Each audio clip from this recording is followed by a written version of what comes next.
આર્થિક અસમાનતા ઘટાડવામાં ભારતે મોટી સફળતા મેળવી છે। જી હા, દુનિયામાં ભારત ચોથો સૌથી સમાન સમાજ ધરાવતો દેશ બની ગયો છે। અમેરિકા અને બ્રિટનને પાછળ છોડીને ભારત આગળ નીકળી ગયો છે।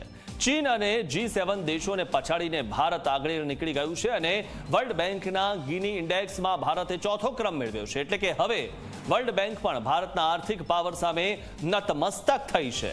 ભારત 25.5% ગિની ઇન્ડેક્સ સાથે દુનિયામાં ચોથા ક્રમે પહોંચ્યું છે।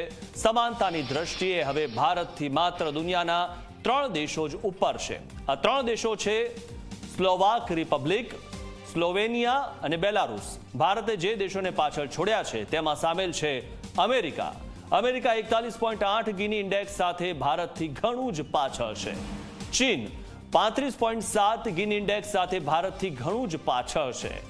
ઉચ્ચ સમાનતા ધરાવતા દેશોમાં દક્ષિણ આફ્રિકા આખી દુનિયામાં પહેલા ક્રમે આવ્યું છે। દક્ષિણ આફ્રિકા 63% ગિની ઇન્ડેક્સ સાથે દુનિયાનો સૌથી અસમાન દેશ બન્યો છે।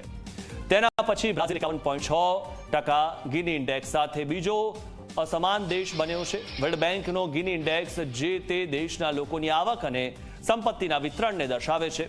કોઈ દેશનો શૂન્ય સ્કોર હોય તો દરેક વ્યક્તિની આવક સમાન છે એવું ગણાય છે અને જો કોઈ દેશનો ગિની ઇન્ડેક્સ 100 હોય તો સંપૂર્ણ અસમાનતા ગણાય છે।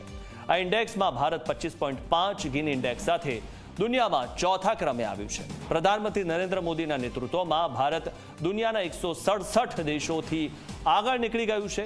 ભારતનો ગિની ઇન્ડેક્સમાં વિશ્વમાં ચોથા ક્રમે છે। તેનો મતલબ એમ થયો કે મોદી સરકાર દેશમાં આવક અને સંપત્તિનું વિતરણ કરવામાં ખૂબ સારી રીતે કાળજી લઈ રહી છે। દેશમાંથી ગરીબી દૂર થઈ રહી છે અને અસમાનતા ઘટી રહી છે। સરકારનો દરેક પૈસો